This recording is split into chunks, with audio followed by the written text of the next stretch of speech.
What if I told you that one of the world's most powerful companies started in a tiny garage with nothing but a wooden door for a desk? This is the story of Jeff Bezos, and trust me, you're going to want to hear every single part of it. Before Amazon existed, Bezos was surfing the early internet at his Wall Street job. Then he saw something that stopped him cold. The web was growing at 2,300% per year. That single number would change the world forever. The question wasn't whether to start a business online. The question was what to sell. Bezos made a list of 20 product categories and got to work narrowing it down. And yes, he was sitting surrounded by books while he did it. Over the next 3 decades, Bezos would go from unknown entrepreneur to one of the richest humans in modern history. This is the full story, from A to Z. Let's start at the very beginning. Jeff Bezos didn't come from wealth or privilege. He came from curiosity, a burning, relentless, unstoppable curiosity that drove everything he ever did. That curiosity was his first real competitive advantage. Jeff Bezos was born on January 12, 1964, in Albuquerque, New Mexico. From a very young age, he was obsessed with how things worked. As a small child, he would dismantle gadgets and set up little science experiments in the family garage. His parents' garage became his first laboratory. Even before he could drive a car, Bezos was building things, breaking things, and rebuilding them. The garage as a place of invention would show up again, much later, in a very significant way. At school, Bezos was not just smart, he was hungry to learn. He was the kid who raised his hand before the teacher even finished asking the question. His teachers consistently said he had one of the sharpest minds they had ever encountered. By the time he finished high school, Bezos graduated as his class valedictorian from Miami Palmetto Senior High School. He delivered a speech about the future of space colonization. Even then, his mind was reaching for the stars, literally. He won a spot at Princeton University, one of the most prestigious schools in the world. Bezos stepped onto that campus knowing exactly what he wanted to study: electrical engineering and computer science. He was ready to build things that mattered. At Princeton, Bezos threw himself into his studies with the same intensity he had in his parents' garage. He was known as one of the most rigorous, analytical thinkers in his class. Every problem was a puzzle, and every puzzle deserved the best possible solution. Bezos graduated in 1986 with top honors and multiple job offers from top firms. He was officially equipped with the intellectual tools that would later help him reshape the entire landscape of global commerce. Out of Princeton and into the professional world, Bezos quickly found his footing. He landed a role at a tech startup, then moved through several positions in finance and computing, but his real trajectory was still about to begin. Bezos was one of those rare people who genuinely paid attention to the world around him. He noticed patterns others missed. He carried a pen and notebook everywhere, always ready to capture an idea before it slipped away. This habit of writing things down wasn't just a quirk, it was a discipline. Bezos believed that clarity came from forcing yourself to articulate your thoughts, and this belief would eventually reshape how all of Amazon was run. In 1990, at just 26 years old, Jeff Bezos joined D.E. Shaw & Co., one of the most elite quantitative hedge funds on Wall Street. He was brilliant, but more importantly, he fit the culture: analytical, intense, and obsessively curious. At D.E. Shaw, Bezos quickly became a standout. He would stay late, dig into problems no one else wanted to touch, and always come back with solutions that were both creative and rigorous. Within 2 years, he was VP.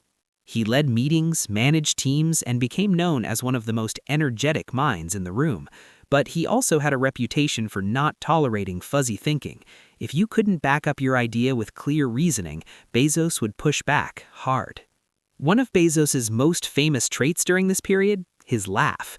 It was loud, booming, and completely infectious. Colleagues said you could hear it from across the trading floor. He laughed the way he did everything, all in, full throttle. But despite his success, Bezos could not shake a growing feeling. The internet was changing everything, and he was watching it from the sidelines. He needed to be inside it, building something, not just analyzing it. Then came the moment everything shifted. While researching investment opportunities for D.E. Shaw, Bezos discovered that worldwide web usage was growing at 2,300% annually. He stared at that number, and he didn't look away for a long time. That statistic triggered something deep in Bezos's analytical mind. He began asking himself, what kind of business would grow the fastest in a world powered by the internet? He leaned back, stared at the ceiling, and started thinking. He made a list of 20 product categories that could potentially be sold online: books, music, software, office supplies, and more. Then, one by one, he started eliminating options.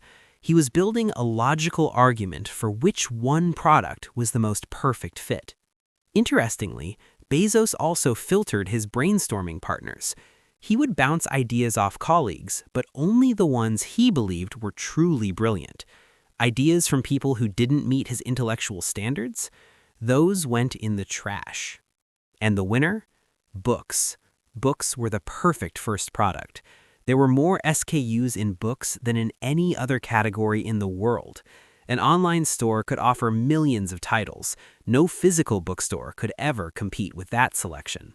Bezos walked into his boss David Shaw's office and told him he was leaving to start an internet company.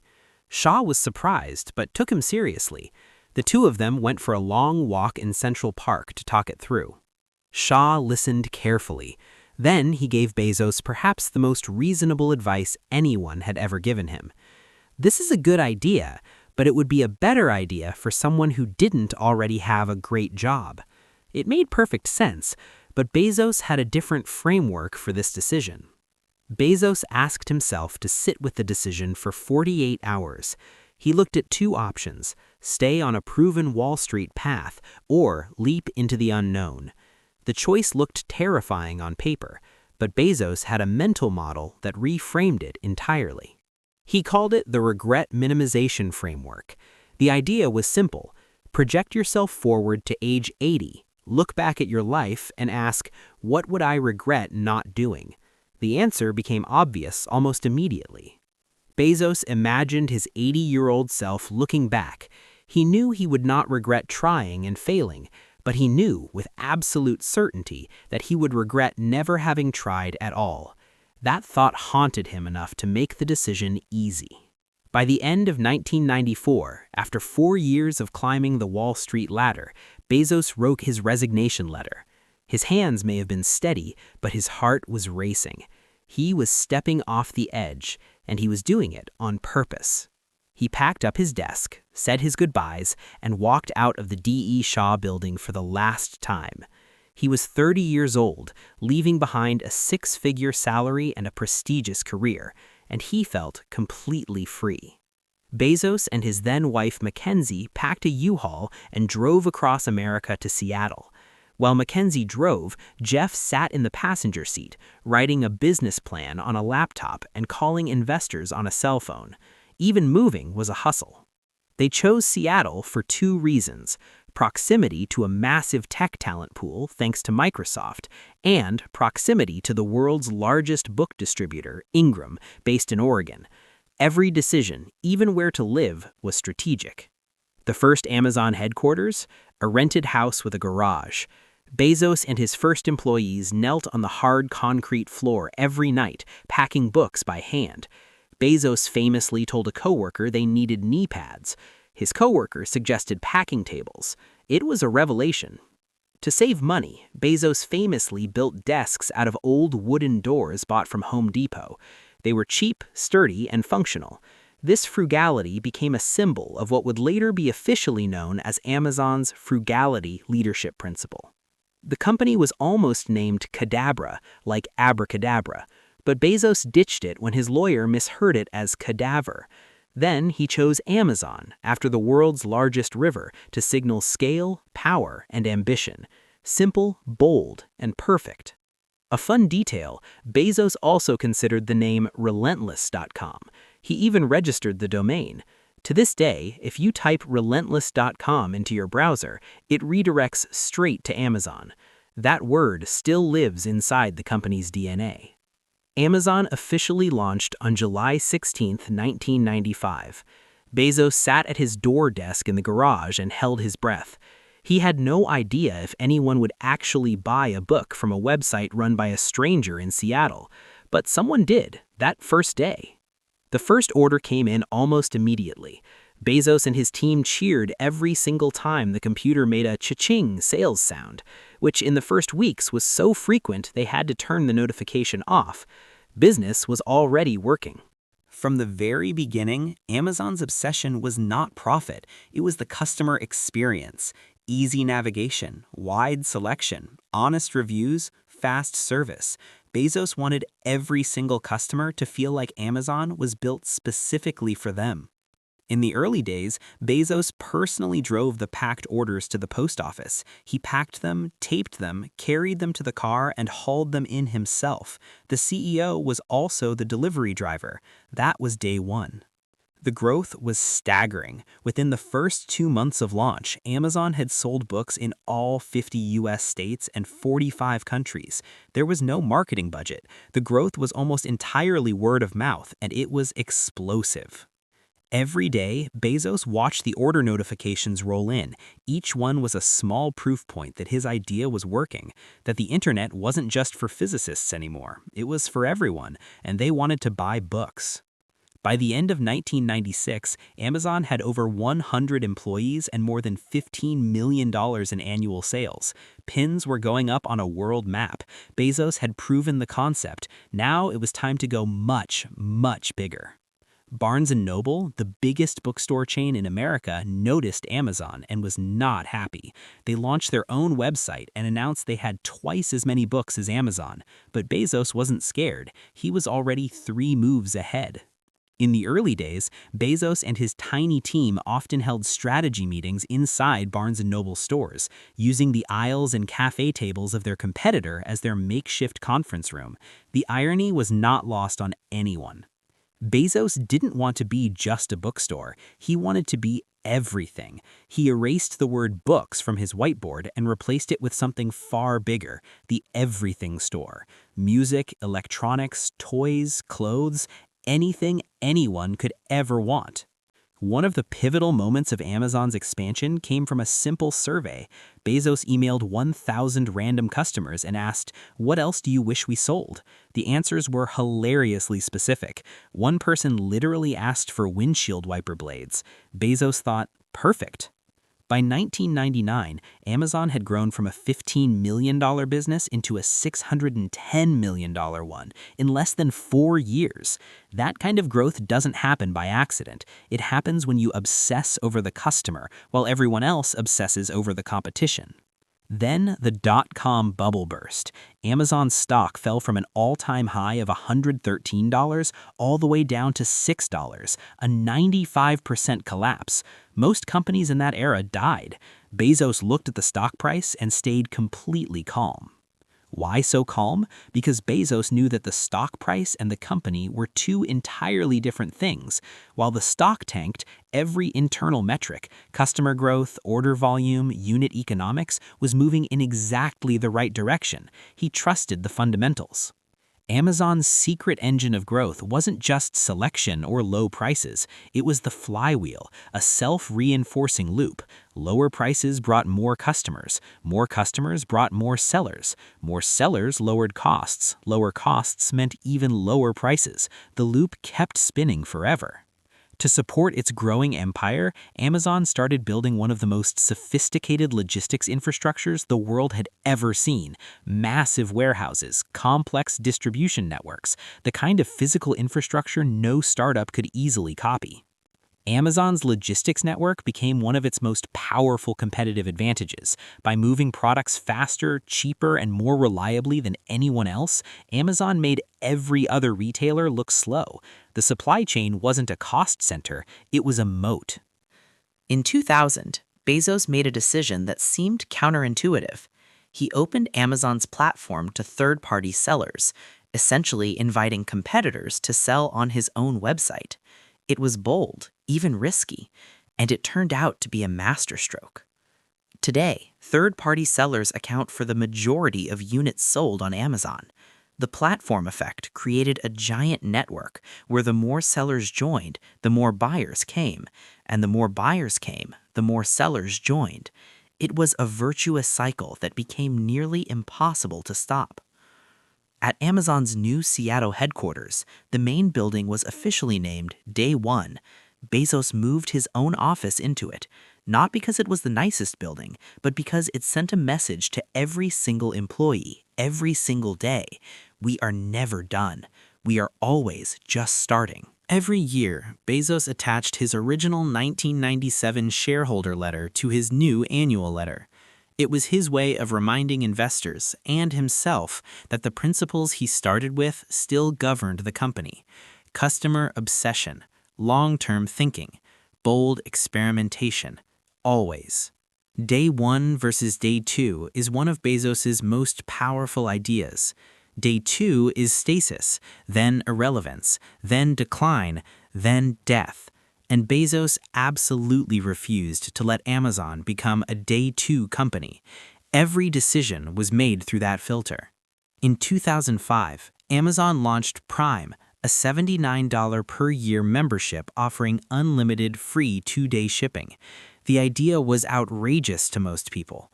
The finance team's models were, in Bezos's words, horrifying, but Bezos trusted the instinct. The finance team showed Bezos just how expensive Prime would be. Free shipping for everyone all the time?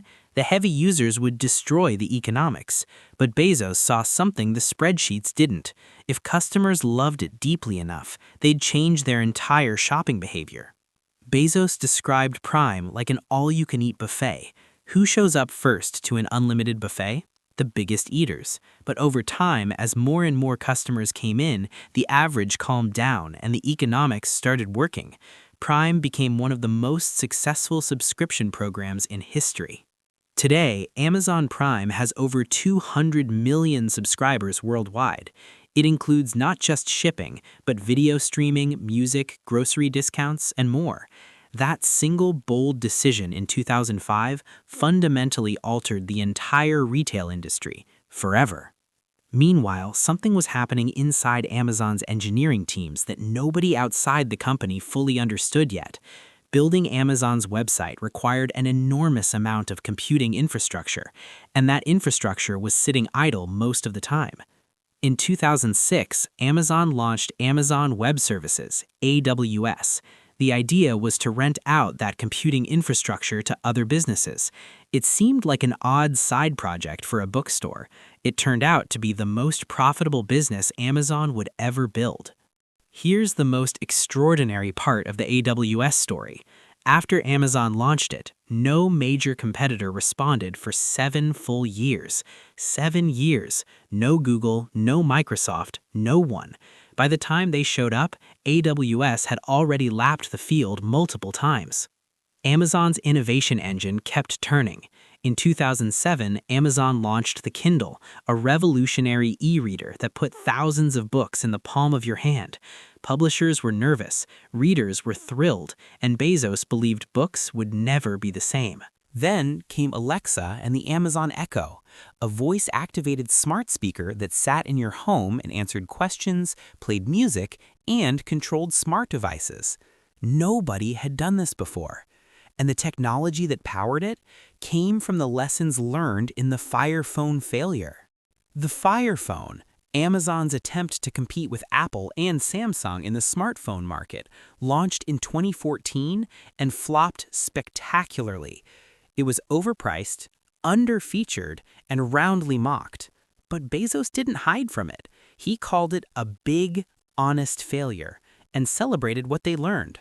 One of Bezos's most famous leadership habits was leaving an empty chair in every important meeting. That chair represented the customer.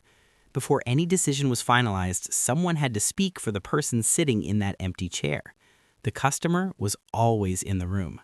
Bezos also established the 2-pizza rule for team size. If a team needed more than 2 pizzas to be fed, it was too large. Smaller teams moved faster, communicated better, and took more ownership. It was a brilliantly simple management principle. In 2004, Bezos banned PowerPoint presentations at Amazon. Instead, every proposal had to be written as a 6-page narrative memo. The logic was simple. You can't fake your way through a well-written argument. Writing forced clarity, and clarity drove better decisions.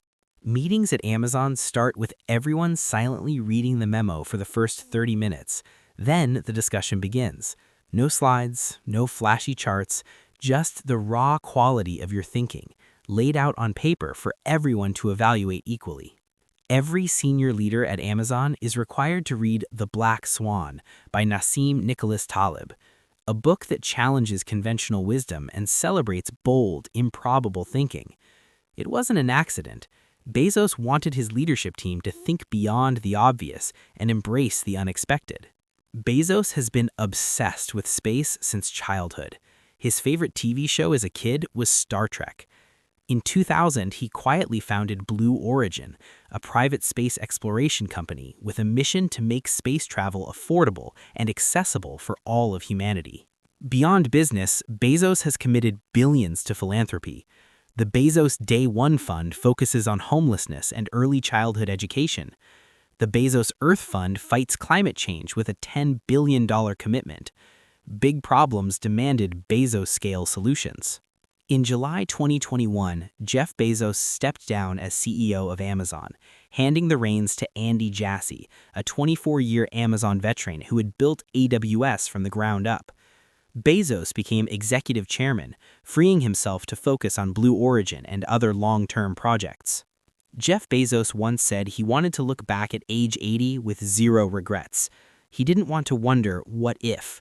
So he drove across America, set up a desk made from a door, and started packing books by hand on a concrete floor. And then he changed the world. That garage wasn't just the beginning of Amazon. It was the beginning of a way of thinking, that every single day is day one, that curiosity is your greatest superpower, and that the biggest risk you can ever take is the one you never took at all. It's always day one. And that's the Jeff Bezos story, from A to Z.